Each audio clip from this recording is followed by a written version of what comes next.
नमस्कार विद्यार्थी मित्रांनो, मराठी नोकरी यूट्यूब चॅनलवर आपल्या सर्वांचं स्वागत आहे। आज आपण या व्हिडिओमध्ये महा टीईटी परीक्षेसाठी अत्यंत उपयुक्त असणारा घटक पाहणार आहोत। तो म्हणजे आहे पहा बालमानसशास्त्र व अध्यापनशास्त्र। या विषयावरील किंवा या घटकावरील आपण मागील वर्षी विचारण्यात आलेले महत्त्वाचे सराव प्रश्नसंच घेत आहोत।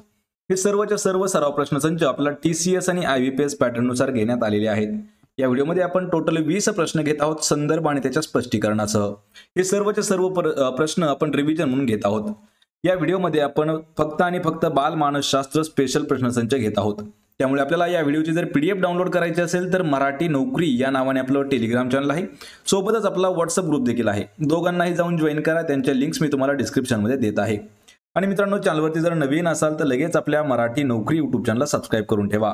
चला तर व्हिडिओला सुरुवात करूया।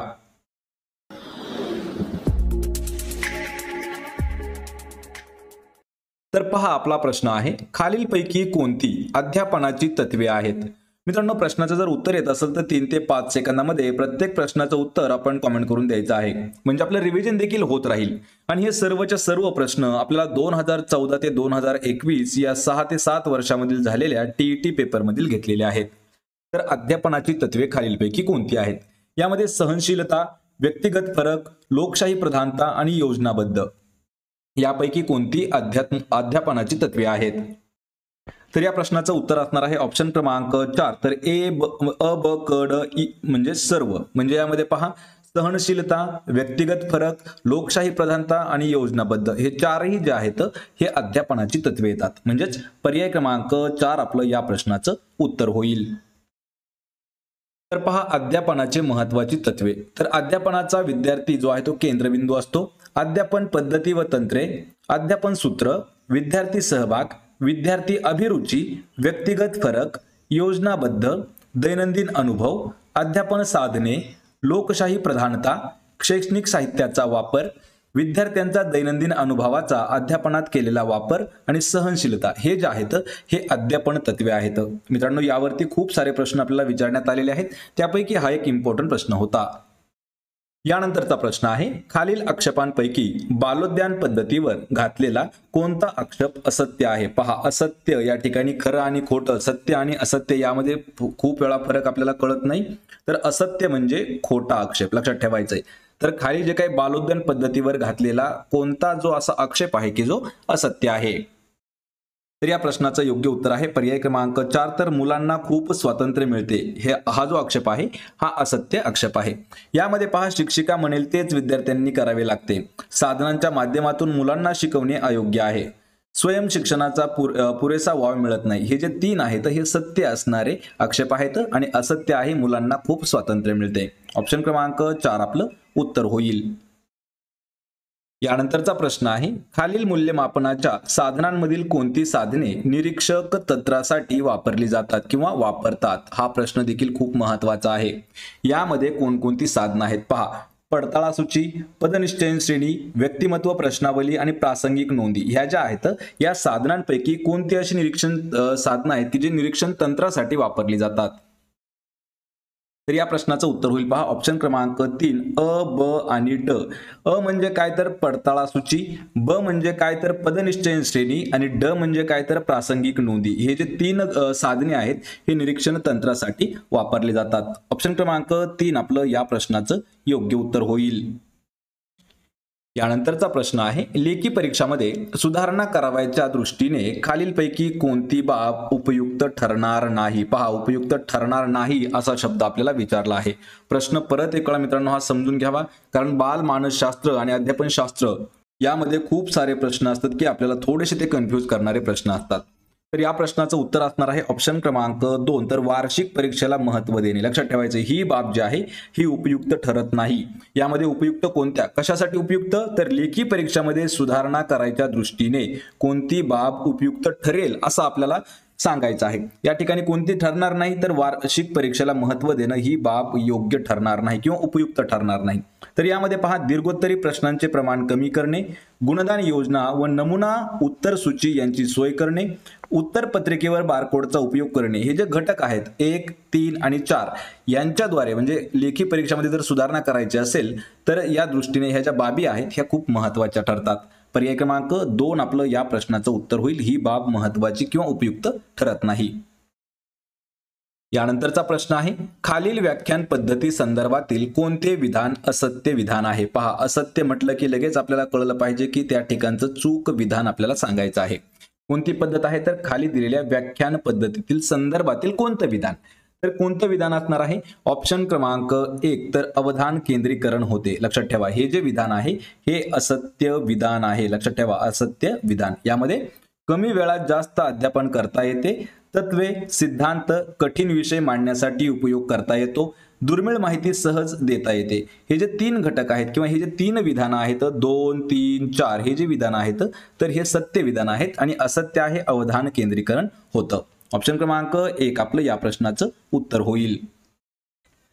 यानंतरचा प्रश्न आहे, कोणत्या शास्त्रज्ञाने अध्ययन संक्रमण हे केवळ विषयाच्या सारखेपणावर अवलंबून नसून तत्वे शोधून सामान्यकरण करणे यावरही अवलंबून आहे या मुद्द्यावरती भर दिला होता?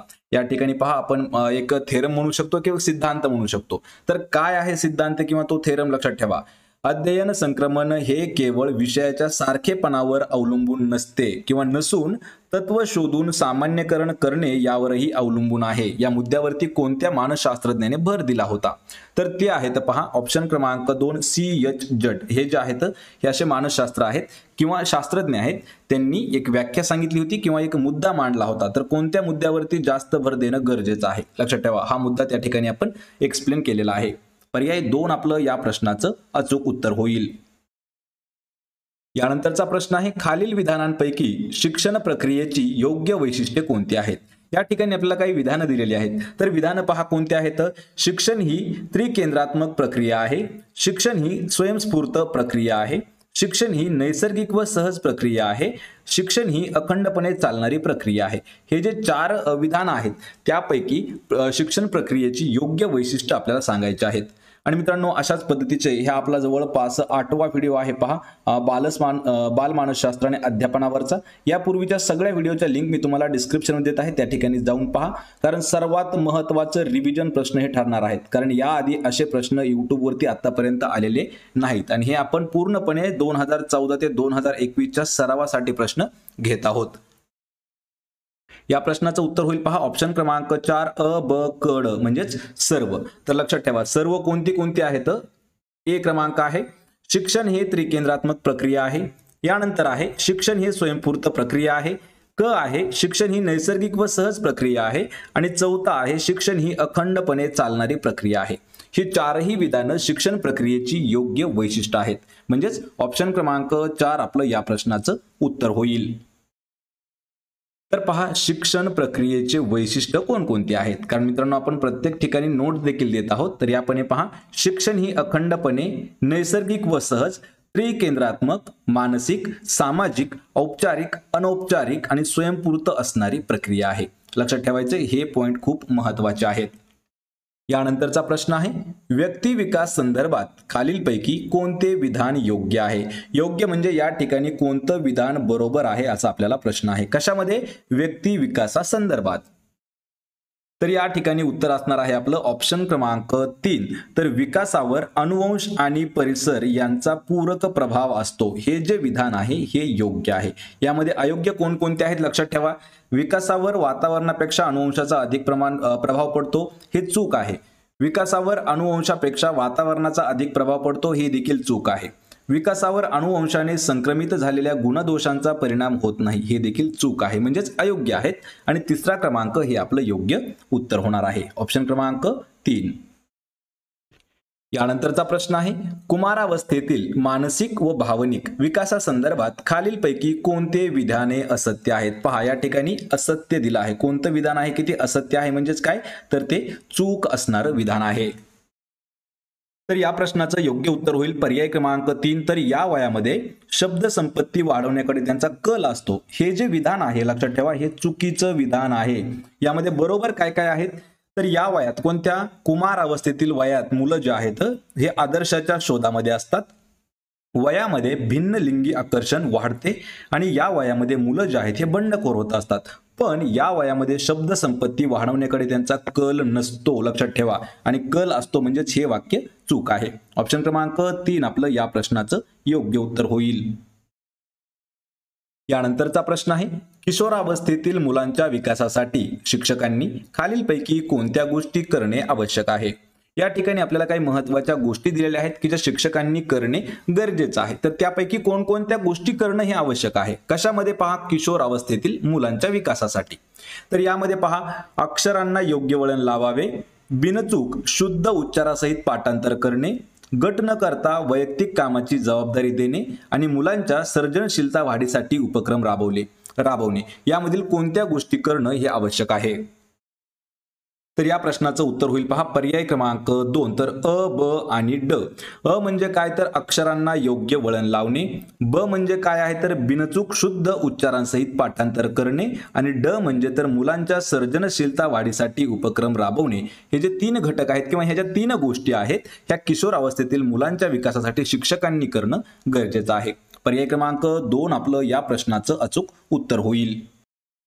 यानंतरचा प्रश्न आहे, खालीलपैकी कोणते उदाहरण मूर्ताकडून अमूर्ताकडे या अध्यापन सूत्रावर आधारित ठेवण्यात आलेलं आहे? पहा, खालीलपैकी असं कोणतं उदाहरण आहे की जे उदाहरण आपल्याला मूर्ताकडून अमूर्ताकडे अध्यापन सूत्रावरती आधारित आहेत?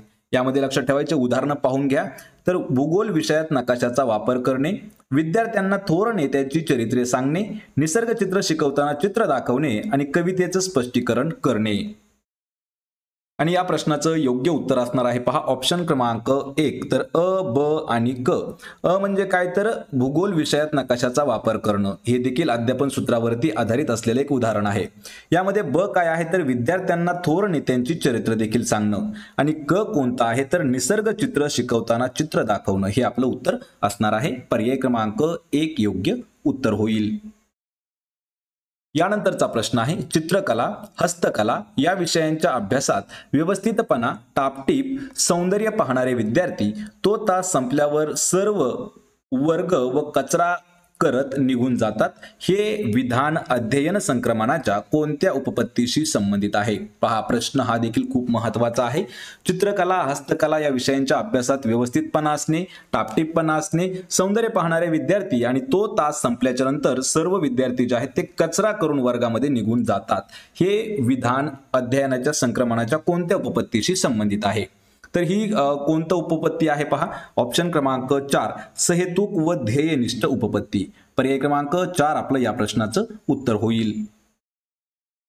यानंतरचा प्रश्न आहे, बुद्धिमत्तेची व्याख्या करताना विल्यम जेम्स यांनी खालीलपैकी कोणत्या घटकावर भर दिला होता? या ठिकाणी सरळ आपल्याला प्रश्न आहे की जे विल्यम जेम्स आहेत, पहा विल्यम जेम्स, तर यांनी दिलेली व्याख्या कोणती आहे बुद्धिमत्तेची? तर या ठिकाणी त्यांनी कोणती दिलेली आहे पहा, तर ऑप्शन क्रमांक 1. नव्या परिस्थितीशी समायोजन करणे म्हणजेच बुद्धिमत्ता, अशी त्यांची व्याख्या होती. पहा, विल्यम जेम्सची व्याख्या काय आहे? सापेक्ष दृष्टीने नव्या परिस्थितीशी यशस्वीरित्या समायोजन करण्याची जी क्षमता आहे त्या क्षमतेला बुद्धिमत्ता किंवा बुद्धी म्हटलं जातं. ऑप्शन क्रमांक 1 आपलं या प्रश्नाचं योग्य उत्तर होईल. यानंतरचा प्रश्न आहे, खाली काही वर्तनाबद्दल दिले आहे, त्यापैकी बोधात्मक वर्तनाबद्दल कोणता आहे हे आपल्याला ओळखायचं आहे. पहा, बोधात्मक म्हणजे काय, तर त्यामधून काही ना काहीतरी आपल्याला एखादी गोष्ट मिळेल, म्हणजे त्यातून मॉरल आपल्याला मिळेल असं वर्तनाबद्दल कोणतं आहे? तर या प्रश्नाचं योग्य उत्तर होईल पहा ऑप्शन क्रमांक 3. तर विनीत परिच्छेद वाचून त्यावरील प्रश्नांची उत्तरं सोडवतो. हे जे आहे यातून आपण काही एक बोध घेण्यासारखं आहे, म्हणजे ते काय आहे, तर बोधात्मक वर्तन आहे. ऑप्शन क्रमांक 3 आपलं या प्रश्नाचं योग्य उत्तर होईल. यानंतरचा प्रश्न आहे, एकाच वेळी एक पायरी, ताबडतोब पडताळा, सक्रिय प्रतिसाद ही तत्वे असलेली क्रमन्वित अध्ययन खालीलपैकी कोणत्या उपपत्तीवर आधारित आहे किंवा आधारलेले आहे? एकाच वेळी एक पायरी असलेले किंवा ताबडतोब पडताळा, सक्रिय प्रतिसाद हे तत्व जे आहेत असलेलं क्रमन्वित अध्ययन खालीलपैकी कोणत्या उपपत्तीवर आधारलेलं आहे? तर ती उपपत्ती आहे ऑप्शन क्रमांक 3. साधक अभिसंधान उपपत्तीवरती ते आधारलेले आहेत. पर्याय 3 आपलं या प्रश्नाचं योग्य उत्तर होईल. यानंतरचा प्रश्न आहे, प्रतिक्रियांमधील जोश किंवा आवेश वाढवणारी स्थिती म्हणजे प्रेरणा, ही व्याख्या कोणाची आहे? पहा, या ठिकाणी आपल्याला मोटिवेशन, एक प्रकारे आपण मोटिवेशन म्हणू शकतो, तर प्रतिक्रियामध्ये असणारा जो जोश आहे आणि किंवा त्यामध्ये जो असणारा आवेश आहे ती वाढवणारी स्थिती म्हणजे प्रेरणा असते. तर ही व्याख्या कोणी मांडली आहे? ही व्याख्या मांडली आहे पहा लिंड्सले यांनी. काही काही पुस्तकामध्ये लिंड्सले असं देखील आपल्याला दिलेलं आहे, तर यांनी मांडलेली ती व्याख्या आहे. पहा, लिंड्सलेची व्याख्या काय आहे? प्रतिक्रियांमधील जोश किंवा आवेश वाढवणारी स्थिती म्हणजे प्रेरणा होय. साध्य गाठण्यासाठी प्रवृत्त करणाऱ्या, विशिष्ट दिशेने वाटचाल करावयास लावणाऱ्या आणि वर्तनासाठी उत्साह टिकून धरणाऱ्या शक्तीचं मिश्रण म्हणजे काय? तर प्रेरणा. म्हणजे लक्षात ठेवा, म्हणजेच काय त्याला आपण म्हणू शकतो मोटिवेशन काय आहे. ऑप्शन क्रमांक 4 आपलं या प्रश्नाचं अचूक उत्तर होईल. यानंतरचा प्रश्न आहे, खालील मर्यादांपैकी प्रायोगिक पद्धतीच्या कोणत्या योग्य मर्यादा आहेत? प्रायोगिक पद्धतीच्या योग्य मर्यादा कोणत्या आहेत? यामध्ये पहा 4 विधानं दिलेली आहेत. पहिलं विधान आहे प्रायोजनाचे आंतरिक घटक नियंत्रित करणं. ही पद्धत अधिक खर्चिक व वेळखाऊ आहे. शिक्षण हे जे आहे हे नैसर्गिक व सहज प्रक्रिया आहे. शिक्षण ही अखंडपणे चालणारी प्रक्रिया आहे. यापैकी आपल्याला प्रायोगिक पद्धतीच्या योग्य मर्यादा सांगायच्या आहेत. तर या प्रश्नाचं उत्तर होईल पहा ऑप्शन क्रमांक 2, तर ब, क आणि ड. पहा, ब, क आणि ड. ब म्हणजे काय? तर ही पद्धत अधिक खर्चिक व वेळखाऊ आहे. क म्हणजे काय? तर शिक्षण ही नैसर्गिक व सहज प्रक्रिया आहे. आणि ड म्हणजे काय? तर शिक्षण ही अखंडपणे चालणारी एक प्रक्रिया आहे. ह्याच्या 3 मर्यादा आहेत, ह्या प्रायोगिक पद्धतीच्या योग्य मर्यादामध्ये येत आहेत. ऑप्शन क्रमांक 2 आपलं या प्रश्नाचं अचूक उत्तर होईल. यानंतरचा प्रश्न आहे, विस्मरण ही महत्वाची एक प्रक्रिया आहे. खालीलपैकी विस्मरणाबाबत कोणते विधान सत्य आहे? सत्य म्हणजे या ठिकाणी काय? तर कोणते विधान खरे आहे? कशाच्या बाबतीमध्ये? विस्मरणाबाबत. तर या प्रश्नाचं उत्तर होईल ऑप्शन क्रमांक 3, अ आणि ड. अ आणि ड म्हणजे काय? पहा, अ म्हणजे काय? तर अभ्यासानंतर मध्यंतरामध्ये अनेक गोष्टी केल्यावर विस्मरण होते. पहा, ही एक गोष्ट कोणती आहे? सत्य आहे. यानंतर काय दिलेलं आहे? ड दिलेला आहे. ड मध्ये पहा ऑप्शन क्रमांक हे पहा ड, तर जाणीवपूर्वक दमन केल्यास विस्मरण होते. हे जे आहेत हे 2 आपलं बरोबर असणार आहेत. म्हणजे हे 2 महत्वाचे विधान सत्य आहेत. पर्याय क्रमांक 3 आपलं या प्रश्नाचं उत्तर होईल. यानंतरचा प्रश्न आहे, खालीलपैकी कोणते अनुवंशासंबंधीचे नियम आहेत? अनुवंशासंबंधीचे नियम कोणकोणते आहेत? यामध्ये आपल्याला 4 नियम दिलेले आहेत. त्यापैकी साधर्म्याचा, वैविध्याचा नियम, पुनरावृत्तीचा नियम आणि परागतीचा नियम, यापैकी कोणते असे जे नियम आहेत ते अनुवंशासंबंधीचे आहेत? तर या प्रश्नाचं उत्तर होईल ऑप्शन क्रमांक 4, अ, ब आणि ड. हे जे नियम आहेत लक्षात ठेवा. अ म्हणजे काय आहे? साधर्म्याचा नियम. ब म्हणजे काय आहे? वैविध्याचा नियम. आणि ड म्हणजे काय आहे? तर परागतीचा नियम. हे 3 नियम अनुवंशासंबंधीचे नियम आहेत. ऑप्शन क्रमांक 4 आपलं या प्रश्नाचं उत्तर होईल. यानंतरचा प्रश्न आहे पहा, कुशाग्र बुद्धिमत्तेच्या विद्यार्थ्यांसाठी शिक्षिकेने खालीलपैकी कोणत्या गोष्टी करणे उपयुक्त ठरेल? पहा, कुशाग्र बुद्धी म्हणजे आपण काय म्हणू शकतो? हुशार बुद्धीच्या विद्यार्थ्यांसाठी शिक्षिकेने खालीलपैकी कोणत्या गोष्टी करणे उपयुक्त असेल? यामध्ये 4 गोष्टी दिलेल्या आहेत. इयत्ता गाळून वरच्या वर्गात प्रवेश द्यावा, वर्गध्यापनामध्ये त्यांचा सहभाग वाढवावा, स्वतंत्र अभ्यासक्रम तयार करावा आणि उन्हाळी शाळा सुरू कराव्यात. यांच्यापैकी अशा कोणत्या गोष्टी आहेत की ज्या हुशार बुद्धिमत्तेच्या विद्यार्थ्यांसाठी उपयुक्त असणार आहेत? तर या प्रश्नाचं योग्य उत्तर होईल पहा ऑप्शन क्रमांक 4, अ, ब, क, ड सर्व. म्हणजे पहा, इयत्ता गाळून वरच्या वर्गात प्रवेश द्यावा. ब काय आहे? वर्गाध्यापनामध्ये त्यांचा सहभाग वाढवावा. क आहे स्वतंत्र अभ्यासक्रम त्यांचा तयार करावा. आणि ड आहे उन्हाळी शाळा सुरू कराव्यात, त्याला आपण समर वॅकेशन म्हणतो. याच्या सर्व गोष्टी आहेत ह्या कुशाग्र बुद्धिमत्तेच्या विद्यार्थ्यांसाठी शिक्षकाने करण्यासाठी उपयुक्त ठरलेल्या गोष्टी आहेत. ऑप्शन क्रमांक 4 आपलं या प्रश्नाचं उत्तर होईल. तर मित्रांनो, हे होते पहा महत्वाचे 20 प्रश्न. हे 20 ही प्रश्न खूप इम्पॉर्टंट असणारे प्रश्न होते. आपल्याला हा व्हिडिओ कसा वाटला हे मला कमेंट करून नक्की सांगा. व्हिडिओ जर आवडला तर व्हिडिओला लाईक करा, मित्रांमध्ये व्हिडिओ शेअर करा आणि आपल्या मराठी नोकरी यूट्यूब चॅनलला सबस्क्राईब करा. प्रत्येक व्हिडिओची PDF अगदी फ्रीमध्ये जर मिळवायची असेल तर जॉईन करा आपलं टेलिग्राम चॅनल. नाव आहे त्याचं मराठी नोकरी. त्याची लिंक मी तुम्हाला डिस्क्रिप्शनमध्ये दिलेली आहे. आपण भेटूया पुढच्या एका अशाच नवीन व्हिडिओमध्ये. तोपर्यंत जय हिंद, जय महाराष्ट्र.